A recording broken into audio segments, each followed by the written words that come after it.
이 시간 정치권 이슈 확인해 보겠습니다. 정부의 10월 15일 부동산 대책을 두고 여야 모두 특위를 꾸리고 여론전에 총력을 기울이고 있습니다. 먼저 민주당 시장이 안정되면 집 사면 된다는 이상경 국토교통부 차관의 발언에 대해 사과했습니다. 부동산 대책과 관련해서는 오늘 주택시장 안정화 TF를 공식 가동했는데요. 부동산 민심 이반 가능성을 의식하면서 연내 후속 공급 대책을 발표할 것이라는 점을 강조하고 있습니다. 국민의힘은 연일 부동산 대책을 두고 문제점을 지적하고 있습니다. 여권 주요 인사들이 이미 대출과 갭 투자로 자산을 형성했다는 점을 고리로 비판을 쏟아내고 있습니다. 장동혁 대표를 위원장으로 하는 부동산 특위도 오늘 출범했습니다. 네, 오늘 주 캄보디아 대사관에서 국회 외교통일위원회 국정감사가 열렸습니다. 야당은 한국인 총책 부부가 여권 연장하러 대사관에 왔는데 체포하지 못한 점을 질타했습니다.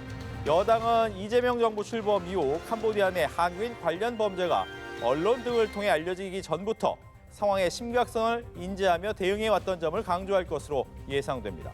이외의 정치권 이슈를 자세히 이야기 나눠보겠습니다.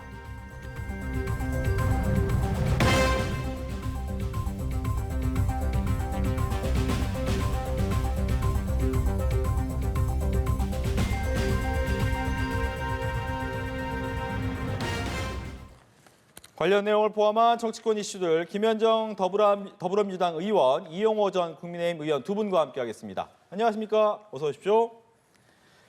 국정감사가 반환점을 돈 가운데 오늘은 상임위 5곳에서 국감이 진행되고 있습니다. 캄보디아 한국인 납치 감금 사태와 관련해서 외통위가 주 캄보디아 대사관에서 현장 국감을 하고 있습니다.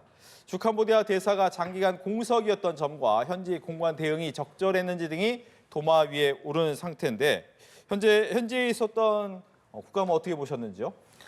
네, 일단 지금 캄보디아 사태가 중요한 현안인 거 분명한 거고요. 사실 이번 그 국감은 이제 이재명 정부에 대한 국감 성격도 있지만 네. 또 지난 6개월과 또 윤석열 정권에 대한 그 실정을 또 감사하는 그런 역할이 같이 이제 혼재돼 있는 거거든요. 근데 이번에 이제 캄보디아 사태 같은 경우는 지금 정부에서 빠르게 이제 합동 대응팀도 꾸리고 또 우리 당 차원에서도 대응팀을 꾸려서 총력 대응하고 있는 거 아닙니까? 그래서 1차적으로 그 64명에 대해서 국내 소환을 해서 지금 49명을 지금 구속하면서 그 범죄 조직에 대한 그 실태 파악 같은 것도 그 수사를 통해서 확인하고 있고 그걸 관련해서 이제 현지에서 피해자 구제에 이제 만전을 기하고 있는 이런 상황이다라는 말씀을 먼저 드리고 다만 이제 이런 캄보디아 사태와 관련해서 그 야당의 그 비판 일색인 것은 좀 지적하지 않을 수가 없습니다. 왜냐하면 이 캄보디아 사태의 그 처음에 기인한 원인은 바로 윤석열 정부의 그 호구 외교 때문에라고 저는 그 생각을 하거든요. 왜냐하면 사실 그 전에 그 2024년도에 17명이었던 납치 감금 사례가 220건으로 급증했을 때 그 외교부에서 경찰에 대한 증언을 요청했는데도 불구하고 행안부에서 묵살하기도 했었고 또 작년 국정감사에서 국민의힘 의원들이 이런 문제 제기를 했었거든요. 그때 아무 문제 없다라고 또 묵살도 했고 또 외사과를 폐지하면서 외사과와 관련된 예산들도 대폭 또 삭감도 했었거든요. 그래서 반면에 또 그 김건희 씨는 그 캄보디아 가서 오드리 헵번 흉내내는 사진 찍어서 또 비판도 받았고 또 통일교회 청탁을 받아가지고 ODA 예산을 4배로 증액하고 이렇게 이제 사익은 챙기면서 국민의 안전은 등한시한 그리고 24년도에 그렇게 급증했을 때의 요구사항들을 묵살하면서 어떠한 그 대응도 제대로 하지 못한 거에서 기인했다. 저는 그렇게 생각합니다. 그럼에도 불구하고 어쨌든 이런 상황이 발생했기 때문에 지금 정부에서 총력 대응 중에 있지 않습니까? 그리고 지금 많은 한국과 캄보디아 간의 공동 그 TF도 꾸려지고 또 한라인도 이제 구성이 돼서 엊그저께도 2명도 이제 그 구출도 했고 이렇게 성과들도 계속 이제 이어지고 있는 것 같습니다. 그래서 어쨌든 간에 이런 것이 다시 재발되지 않도록 그 국민의 생명과 안전과 관련된 것이니까 여야가 이럴 때는 좀 협치하면서 사태를 해결하고 또 재발 방책도 만들어가는 그런 지혜가 필요할 때가 아닌가 이런 말씀을 드립니다. 네, 캄보디아 현장 국감 어떻게 보고 계셨는지 국민의힘 듣겠습니다. 우선 이제 국민의 생명, 안전 문제를 두고 여야가 책임 공방하는 것은 적절치 않다고 생각하고요. 저는 국감에서 이번 현장 국감이 과연 필요한가, 또 적절했나 이런 생각을 해봤어요. 왜냐하면 지금 캄보디아 그 문제가 지금 진행 중에 있고 이런 상황에서 외교력이 사실은 지금 당장 수습하고 우리 혹시 구금돼 있고 또 억류돼 있는 우리 한국인들을 구출하고 구조하는데 힘을 쏟아야 되는데 자칫 현장 국감하다 보면 외교관들이 이 정치인들의 의전에 신경 쓰거나 혹은 국감 준비하느라고 자료 준비하느라고 이제 신경을 쓰다 보면 오히려 우리 국민들의 안위 문제에 소홀히 하지 않을까 이런 생각 때문에 좀 적절하지 않나 이런 생각을 했는데 오늘 잠시 제가 연합뉴스 TV로 그 현장 국감을 좀 봤거든요. 근데 또 한편으로 그 모습을 보니까 이거 하기 잘했구나라는 생각이 들어요. 왜냐하면 대사가 지금 뭐 한 상당히 공석으로 돼 있는데 대리대사가 나와서 답변하는데 답변하는 모습이 이거 긴장감이 좀 떨어지고 또 현황 파악도 제대로 좀 안 돼 있나 이런 생각을 할 정도로 제가 우리 아직도 지금 우리 국민들은 온통 캄보디아에 지금 가 있는 국민들의 시선은 가 있는데 정작 캄보디아 대사관 우리 대응은 좀 미흡한가 이런 생각을 했어요. 그런 측면에서는 현장 국감이 필요했구나 이런 생각을 하고 어차피 이런 문제를 해결하는 데 있어서는 정치권이 해결할 수 있는 것은 아니고 하기 때문에 그러나 우리 정치인들이 현장에 갔으니까 우선은 캄보디아 정부 또 캄보디아 정치권에 우리 국민의 뜻을 전달하고 또 강력한 요청도 하고 해서 협조를 끌어내는 게 필요할 것 같고요. 또 한 가지는 우리 교민들도 상당히 지금 고통 속에 있을 것 같아요. 그래서 교민들의 얘기를 좀 잘 정치권에서 듣고 또 현황, 실태를 제대로 좀 파악한 후에 다시 귀국해서 근본적인 대책, 제도적인 대책을 좀 마련할 필요가 있겠구나 이런 생각을 하고 있습니다. 그래서 지금 당장 벌어지고 있는 이런 상황에 대해서 지금 뭐 전 정부 탓을 하거나 또 현 정부가 뭐 잘못 대응하거나 이런 문제를 제기하기보다는 여야가 합심해서 대응하고 그리고 다시는 이런 일이 계속되지 않도록 좀 근본적인 어떤 방안을 강구하는 게 필요하다고 생각을 합니다. 네. 국회 외통이 뭐 이왕 간 김에 잘 하고 오면 좋잖아요. 근데 문제는 이제 현지에 있는 최대 범죄 단지를 시찰하겠다라고 얘기를 했어요. 과연 그 부분은 가서 무엇을 해야 되나라는 또 고민도 하게 되는데 어떤 일 하고 와야 됩니까? 일단은 그 현재의 그 범죄 단체의 그 조직 형태라든지 또는 범죄 패턴 그리고 이제 구조 그 여건 등 전반적인 걸 좀 살펴봐야 될 것 같고요. 조금 전에 우리 의원님께서 말씀하신 것처럼 이 납치 구금 사태로 인해서 현지에 있는 교민들이 마치 이제 그 교민들도 마치 범죄시 되는 그런 취급을 받는 것 때문에 상당히 좀 힘들다라는 호소들을 많이 하신다고 하더라고요. 그래서 그런 우리 교민 사회로 이어지고 있는 이런 상황도 제대로 점검해서 이런 그 재발 방지를 위한 정부 차원의 그 대응책이 나올 수 있도록 하는 역할을 하는 게 좀 중요하다고 생각하고요. 조금 전에 그 정보위 그 간사들이 나와서 브리핑을 좀 했었는데 이 캄보디아의 그 스캠 단지 있잖아요. 범죄 조직 가장 큰 범죄 조직. 거기에 푸놈펜이라든지 뭐 시아누쿠빌 등 50여 개의 곳에 이렇게 있답니다. 그런데 거기에서 종사하는 사람이 20만 명이 넘는다고 해요. 그리고 그 범죄 수익도 약 125억 달러로 캄보디아 전체 GDP의 절반에 육박한다고 합니다. 상당한 규모가 있어요. 그리고 또 한국인 연료 그 추정자가 1,000에서 한 2,000명 정도 된다라고 하고 지금 이제 한 그 6, 7월 달에 현지에서 검거한 3,000명 중에서 한국인이 한 57명 정도가 있다라고 이렇게 발표를 했더라고요.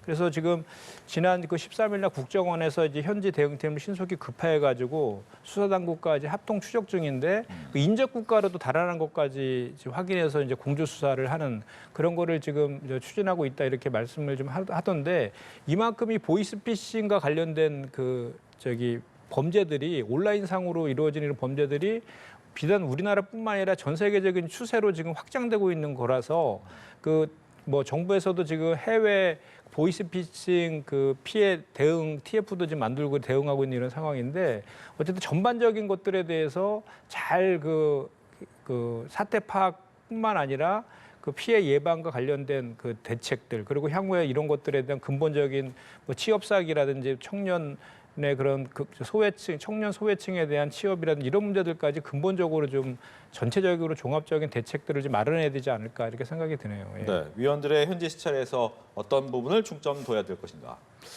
글쎄, 이게 뭐 최대 범죄 단지를 시찰한다고 그러는데 네. 그게 뭐 어떤 의미가 있는지 모르겠어요. 실제로 가면 뭐 이렇게 건물이 될 거 아니에요.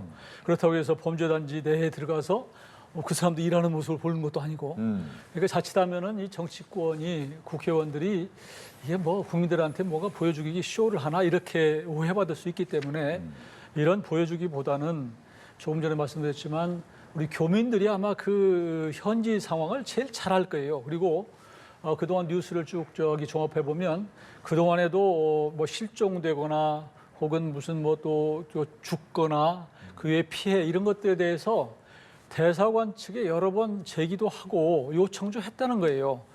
심지어 이 구출을 위해서 대사관에 찾아갔더니 지금은 근무 시간이 아니다.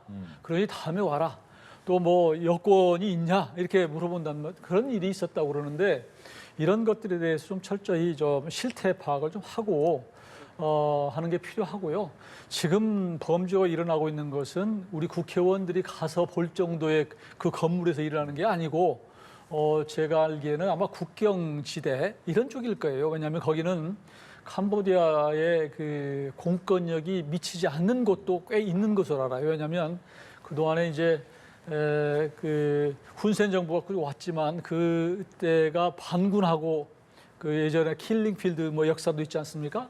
그 이후에 그 반군도 지금도 활동하고 있을 정도로 국경이 지금도 굉장히 치안이 부재 상태인 데가 있기 때문에 그런 지역에서 지금 아마 뭐 시신이 나오기도 하고 아마 그럴 거예요. 그러니까 전체적으로는 제가 드리고 싶은 얘기는 우리 의원들이 갔으니까 오히려 거기에 잘 내용을 아는 그런 교민들이나 혹은 그쪽 정부의 사람이나 또 이런 사람들 얘기를 잘 듣고 와서 근본적으로 어떻게 해결할 것인가 하는 부분을 좀 고민하고 여야가 다시 이제 국회 차원에서 정부의 어떤 제도적인 뭐 지원 대책 뭐 이런 것들을 좀 제기하는 이런 게 필요하다고 생각합니다. 예.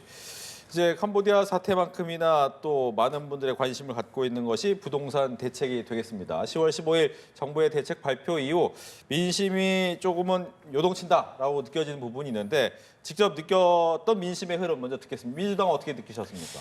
일단 그 대책 발표 이후에 시장 상황을 면밀하게 이제 모니터링하고 있습니다. 뭐 요 관련된 여론조사를 한 몇 개 나와 있는 걸 보니까 약간 좀 불안해하시는 게 약간 높은 수치로 나와 있는데 거의 비슷하긴 한데 약간 높게 나오고 있더라고요. 근데 중요한 것은 이 부동산 시장을 안정시키기 위해서는 사실 수요와 공급이 균형을 이루는 게 제일 중요하거든요. 근데 아시겠지만 공급이라는 것은 부동산 공급은 뭐 뚝딱해서 나오는 것이 아니라 몇 년에 걸쳐서 시간이 오래 걸리잖아요.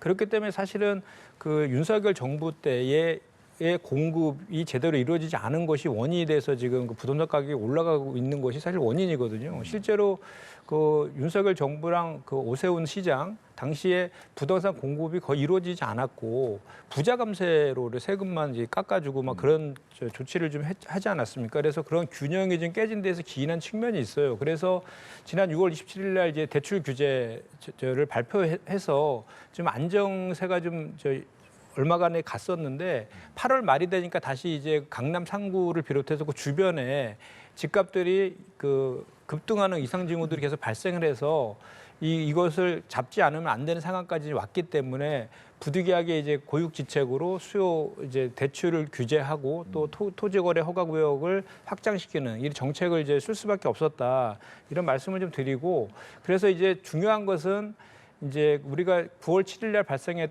발표했던 공급 대책, 수도권의 135만 호 공급 대책은 장기간의 시간이 걸리는 또 그 대책이기 때문에 이제 우리가 올해 말에 12월까지 해서 우리 당에서 이제 주택 안정화 TF를 만들었는데 거기에서 최대한 그 공급 안정 방안, 단기간에 할 수 있는 최대한의 공급 안정 방안을 마련해서 발표하겠다 이렇게 해서 수요와 공급의 균형을 맞추는 그런 조치들 계속 이어가겠다라는 게 저희 계획입니다. 네.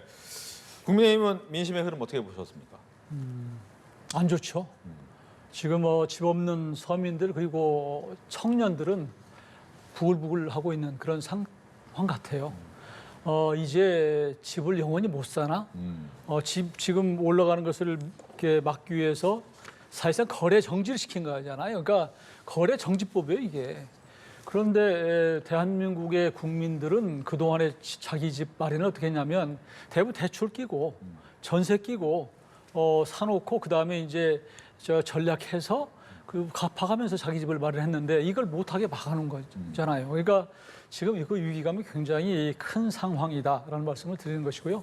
그럼에도 불구하고 지금 조금 전에 뭐 말씀을 주셨지만 이런 상황이 전 정부에 조금 기인한 것처럼 얘기하는 것은 집권당 닿지 않는 말씀이신 것 같아요. 왜냐하면 말씀하시다시피 부동산이라는 게 뭐 3, 4년 내에 금방 나오는 게 아니잖아요. 그런데 윤석열 정부라고 하는 게 3년도 뭐 채 집권을 못한 그런 상황이기 때문에 윤석열 정부 때 공급이 안 됐으면 문재인 정부 때 책임인 것이고요. 그러나 이렇게 너무 전 정부 탓하기보다는 모든 것은 현재 집권 여당의 책임이라고 보고 접근하는 게 맞다 이런 생각을 드리는 것이고요. 지금 시장이 굉장히 지금 시장에서의 반응이 지금 정말로 흉흉할 정도입니다. 그러니까 그게 결국 피해가 누구한테 가느냐? 서민들한테 간다는 거예요. 지금 이번 일 있고 나서 지난번에 보니까 뭐 아파트가 2,000세대인데 그 중에서 전세가 하나 나왔다고 이런 뉴스를 본 적이 있는데 그게 누구한테 갑니까? 결국은 전세금 올릴 것이고 세입자 월세로 전가될 수밖에 없는 이런 상황이 된다.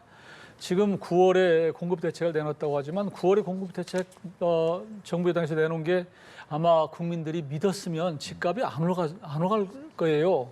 그런데 9월에 내놓은 것들을 국민들이 믿지 않는 그런 상황이 되어버렸다는 말씀을 드린 것이고 결국은 또 공급 대책을 지금 준비한다는 건데 정말 앞으로 내놓을 공급 대책은 우리 국민들이 이 정도면은 이제 지금 안 사도 되겠구나 이런 정도의 믿음을 좀 주는 게 필요하다고 생각이 돼요. 왜냐하면 그렇지 않으면 자꾸 이 어떤 대응책이 내성이 생기기 때문에 문재인 정부 때 27회인가 8회 발표를 했는데 할 때마다 올라갔었거든요. 그러니까 안 믿는 거예요. 그러니까 믿을 수 있는 그리고 실제로 우리가 부동산이라는 게 공급과 수요가 맞아야 되는데 필요한 곳에 좀 아파트를 공급했으면 좋겠어요. 그런 차원에서는 저 경기도 저 끝자락에 만들지 말고 서울의 중심에 내달라. 그러니까 결국은 지금은 제가 하나 제안한다면 강북에 좀 재건축 재개발 할 수 있도록 규제를 혁파해달라라는 말씀을 드리는 것이고 이번에도 강남 3구하고 한강변 정도만 이게 아파트 값이 올라갔는데 왜 전체를 다 묶습니까? 그러니까 번번이 강북 지역은 피해만 보는 거예요. 그래서 지금도 거래도 안 되고 팔고 싶어도 못 파는 상황이 되는데 정치적으로는 그렇게 묶어놓는 게 민주당한테, 여당한테는 유리하다. 선거 때는 왜냐하면 거기가 좋은 아파트가 들어오면 선거 때 불리하다. 이런 그 어떤 이게 경시적인 의도가 깔려 있다 그런 의심까지도 받고 있기 때문에 이런 것들을 불식시키기 위해서도 강북을 좀 재건축 재개발이 제대로 될 수 있도록 하는 그런 파격적인 대책이 좀 나왔으면 좋겠습니다. 네, 저도 잠깐만 좀 반론을 드려야 되는데 제가 그 전 정부 얘기한 것은 지금 현재 그 가격이 올라가는 원인을 분석할 수밖에 없는 것이니까 3년 전에 그런 대책들이 나왔으면 지금쯤은 부동산들이 이제 공급이 돼야 되는데 그런 정책들 자체가 공급 정책을 쓰지 않았기 때문에 그런 원인이다라는 걸 말씀드리는 건데 지금 국민의힘에서는 좀 전에 말씀하신 것처럼 마치 청년과 서민, 중산층의 주거 사다리를 걷어찬 것처럼 공포 마케팅을 하시는데 그것도 사실은 아닙니다. 그러니까 집값이 잡혀야지 그 서민과 청년들이 집을 살 수 있는 것 아닙니까? 근데 집값은 계속 천정부지로 올라가고 있는데 그 내용은 얘기하지 않고 그냥 그 마치 주거 사다리를 걷어찼다는 것만 얘기하는 것은 오히려 청년과 서민들한테 그냥 그런 상황들을 모른 채 그냥 무한계단을 계속 올라가라는 가스라이팅을 하고 있다. 그런 주장이 다름 아니다라고 저는 생각을 하고 그다음에 이제 그 지난번에 그 오세훈 시장이 특히 서울하고 수도권 일부가 급등한 것이 지금 문제잖아요.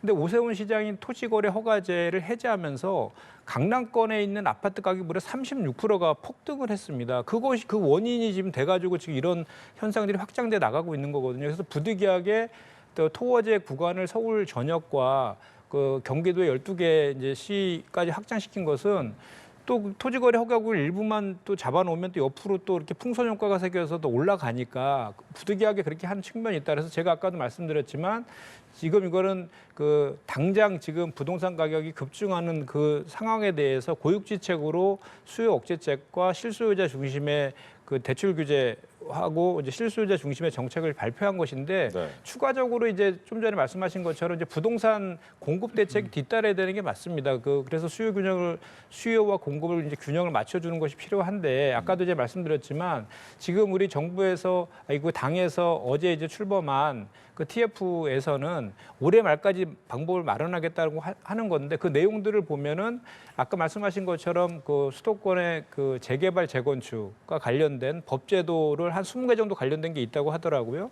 그런 것들을 정비하고 또 수도권 내 유후부지들을 거의 다 뭐 싹 전수조사해서 최대한 유후부지를 찾아내가지고 거기에다가 바로 이렇게 그 공급이 이루어질 수 있도록 하는 네. 그런 것들에 방점을 두고 이제 그 TF를 운영하겠다라는 것입니다. 그래서 그런 것들을 좀 지켜봐 주시고 다만 이제 그 자꾸 이 대책에 대해서 마치 우리가 그 정부 여당에서 서민과 주거 사다리를 걷어찼다는 식의 주장은 저는 그건 팩트와는 사실 상관이 없다, 틀린 주장이다라는 것이죠. 왜냐하면 그 청년과 신혼부부와 관련된 대출의 그 LTV도 70% 그대로 유지하고 있고 또 네. 신부금 위반 같은 경우는 현재처럼 6억까지 대출이 가능하거든요. 그래서 오히려 청년과 서민을 위한 그 대책을 발표한 것이다라는 말씀을 좀 드립니다. 알겠습니다. 지금 반론 드리겠습니다. 네. 그 부분 사실 좀 다른 부분이 있는데요. 청년들 중에서 사실 지금 소득은 어느 정도 있지만 목돈이 없는 경우는 대출을 받아서 해야 할 거 아니에요. 근데 지금 청년들 중에서도 LTV를 그렇게 뒀는데 DTV는 줄였단 말이에요. 심지어 신용도 이게 그 한도를 줄였기 때문에 실제로 청년이 살 수 있는 길을 막아놓은 것은 사실이에요. 그러니까 그 부분을 반론을 드리고 또 이제 물론 뭐 지금 윤석열 정부 때는 그 집값이 지금처럼 폭등은 안 했단 말이에요. 그 집값이 비교적 안정적으로 갔기 때문에 그 당시에 무슨 뭐 공급 대책을 굳이 내놔야 될 필요성은 없었고 그러나 이제 상식적으로 하는 것들은 있었죠. 그런데 이제 알다시피 코로나가 있었고 그 당시에 자재값 폭등하고 이러면서 상당히 좀 그 공급이 좀 늦어진 측면은 좀 있는 부분은 있는데 지금 말씀드린 반박하고자 하는 것은 윤석열 정부의 탓이라고 하는 것은 집권 여당답지 못하다고 하는 것이고 또 한 가지는 그렇게 따지면 문재인 정부 때 충분히 내놨어야 되는데 문재인 정부의 후유증이 지금도 지속되고 있는 것이다. 그렇게 좀 말씀을 드리지 않을 수 없습니다. 알겠습니다. 지금 관련돼서 뭐 하나만 더 볼게요. 이게 내로남불 아니냐라는 부분에 대한 이제 발언이 있었거든요. 외화 발언 잠깐 듣고 거기까지는 얘기 나눠봐야 될 것 같습니다. 함께 들어보시죠. 여당 원내대표부터 국토부 차관까지 정작 자신들은 갭 투자의 사다리를 밟아 부를 축적하고 주요 지역의 부동산을 가지고 있습니다. 국민은 주거 불안정으로 고통받더라도 민생이 파탄나더라도 부동산에 대한 삐뚤어진 신념을 기어코 관찰하는 내로남불의 위선이자 오만일 뿐입니다. 최근 이상경 국토부 1차관의 부적절한 발언으로 국민 여러분께 심려를 끼쳐드린 점 당의 최고위원이자 국토위원으로서 국민 여러분께 진심으로 죄송하다는 말씀 먼저 드립니다. 공직자는 특히 국토부 차관 같은 고위공직자는 이 한마디 한마디가 국민 신뢰와 직결된다는 사실을 잊지 말아야 합니다. 이번 일을 계기로 저희 여당은 더욱 겸허히 국민의 목소리에 귀 기울이고 책임 있는 자세로 국정을 바로 세워 나가겠다는 말씀.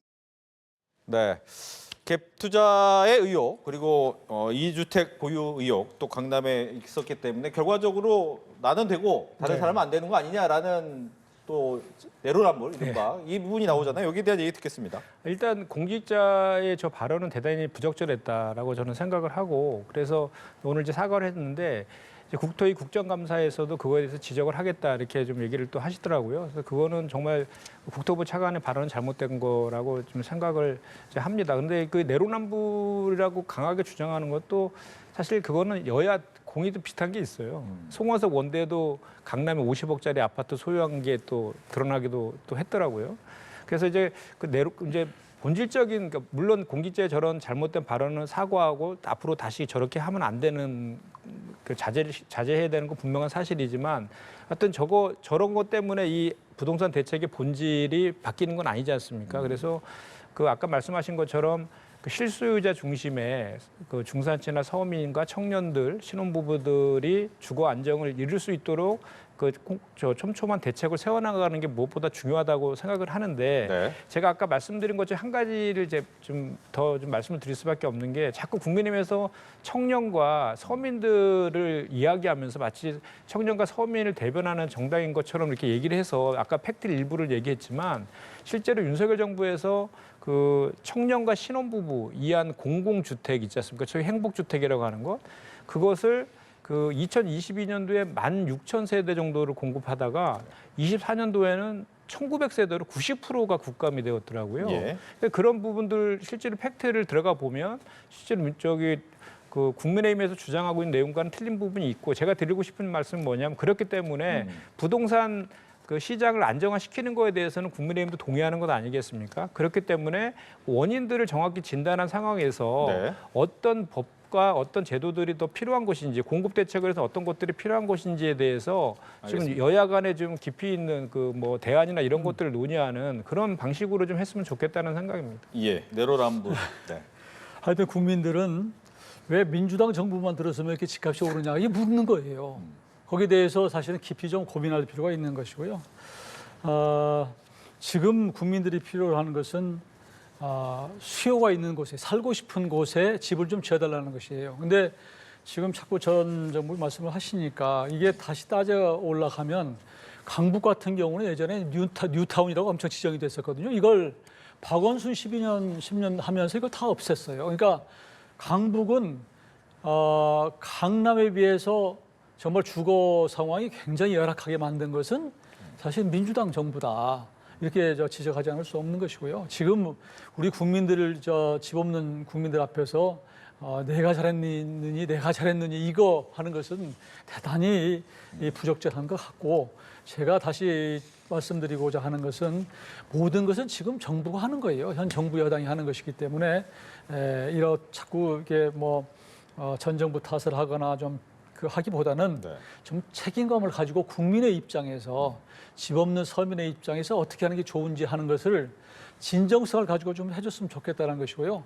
대책 내놓을 때 정말로 실현 가능한 거 그리고 우리 그 일제가 있는 곳에 주거도 좀 해줬으면 좋겠다라는 것을 꼭 요청드리고 싶고요. 또 이 공직에 있는 책임 있는 위치에 있는 분들은 지금 민심을 제대로 파악해서 정말 언행에 신중하게 좀 처신해줬으면 좋겠다는 말씀드립니다. 알겠습니다. 마지막으로 시간이 짧기 때문에 사법개혁 얘기하겠습니다. 네. 민주당 5대 사법개혁안 그리고 재판소원까지 처리하겠다라는 입장인데 여기에 대해서 국민의힘의 입장 듣고 민주당의 입장까지 30초씩 드리겠습니다. 그 사법개혁 말은 그럴싸해 보이는데 이게 의구심을 갖는 게 당연해요. 우선은 동기가 순수하지 못하다. 그러니까 이게 시작된 것이 이재명 대통령의 공직 위반, 공직선거법 위반 관련해서 대법원에서 사실은 유죄 취지 파기 환송한 것부터 시작된 것이 사실인 것이고 또 이런 사법개혁을 지금 연말까지 처리하겠다 무슨 시한을 정해놓고 군사작전 하듯이 하는 게 과연 맞냐 이런 걸 질문하지 않을 수 없고요. 오직 하면 문영배 우리 민주당에서 존경하는 문영배 헌재 전 소장 같은 경우에도 이것은 좀 진단하죠. 우리 환자 진단하기 전부터 우선 수술부터 하자는 격이다라고 여러 가지 지적을 하고 있는 것을 집권 여당이 좀 깊이 보고 국민의 편에서 이게 옳은 것인가 하는 부분을 좀 생각하면서 사법개혁도 좀 임해줬으면 좋겠습니다. 예. 아무래도 이재명 대통령 고학이다라는 부분에 대한 오해를 불식시켜야 되는데 그 부분은 어떻게 합니까? 이재명 대표와 자꾸 연관을 시키려고 그러는데 이재명 대표를 구하려면요 공직선거법 개정하면 됩니다. 이렇게 사법개혁을 크게 할 필요는 없고요. 그래서 그렇게 말씀을 좀 드리고 그게 전혀 아니다라는 말씀 먼저 드리고 그 5가지를 발표하고 이제 재판소원을 앞으로 공론화 수기자가 거쳐서 하겠다는 거잖아요. 그 5가지에 대한 비판을 잘 안 하시더라고요. 그 합리적인 내용들이 있기 때문에 왜냐하면 대법관 증언에 대해서는 사법부라든지 국민의힘도 그동안 주장해왔던 그런 내용들을 반영한 것이고 법과평가제라든지 추천위원 다양화라든지 또는 영장 압수수색 그 압생 영장 전에 저기 사전 그 심의제를 한다든지 이런 것들은 다 국민들의 사법 그 주권을 좀 강화시키고 기본권을 좀 보장해 주는 차원에서 이런 거라서 근데 주로 재판 소원과 관련된 비판들을 많이 하시는데 이걸 뭐 사심제라고 프레임을 짜던데 그런 건 아니고 사실 그 사법부 의 그 법관들 있지 판사들도 실수할 수 있는 것 아닙니까? 그리고 뭐 무결점하지 무오류라는 전제가 잘못된 거잖아요. 그 신도 아니기 때문에 실수할 수 있는 거예요. 실수했을 때 한 번 더 그거에 대해서 재판을 받을 수 있는 국민의 기본권을 보장하는 취지에서의 재판 소원이기 때문에 국민들한테 좋은 것이다라는 차원에서 좀 봤으면 좋겠다라는 말씀을 드리고 이렇게 사법부가 사법 개혁이 할 수밖에 없었던 것은 국가기관 신뢰도에서 지금 그 사법부가 10점 만점에 4.11로 검찰과 같이 최하위에 지금 위치해 있거든요. 그만큼 네. 사법부 신뢰가 땅에 떨어졌고 그 원인 제공한 것은 조희대 사법부였기 때문에 그것을 그 신뢰를 회복해서 국민의 사법부로 돌려주기 위한 것이다라고 좀 봐주셨으면 좋겠습니다. 알겠습니다. 이렇게 해서 지금까지 김현정 더불어민주당 의원, 이용호 전 국민의힘 의원 두 분과 함께했습니다. 오늘 얘기 잘 들었습니다. 고맙습니다.